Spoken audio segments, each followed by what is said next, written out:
When it comes to business, few sides do as much of it as China and the EU. Trade between the two was worth almost $690 billion last year.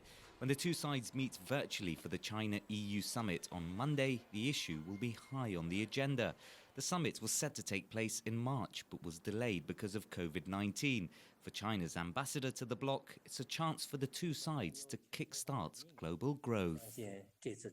I believe this China-EU summit will send a clear signal that China and Europe firmly support multilateralism and are committed to maintaining the stability of global supply chains and promoting reform of the WTO.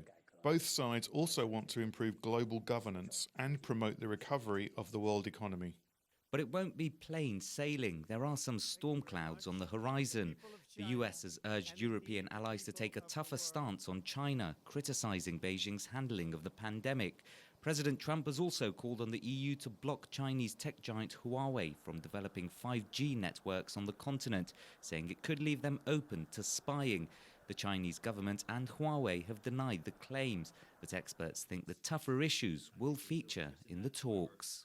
I do think that the EU is starting to realize that it shares a lot of interests and values with the US. And even if they don't want to see a unipolar system led by the US, I think they're not interested in being equidistant between China and the US. They'll still gravitate, they'll lean more towards the US in any future evolution of the international order.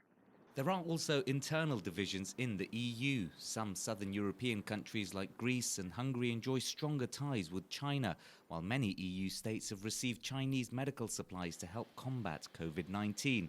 Cooperation against the virus is something Beijing says it wants to continue, but a recent EU report said China was also spreading fake news online about the virus, something the country's ambassador rejected.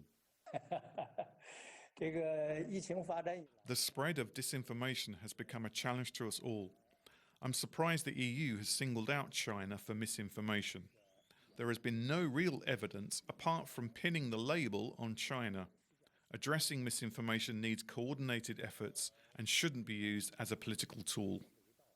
These talks come at a crucial stage, not just for China and the EU, but for a global economy that's cautiously re-emerging from crippling lockdowns.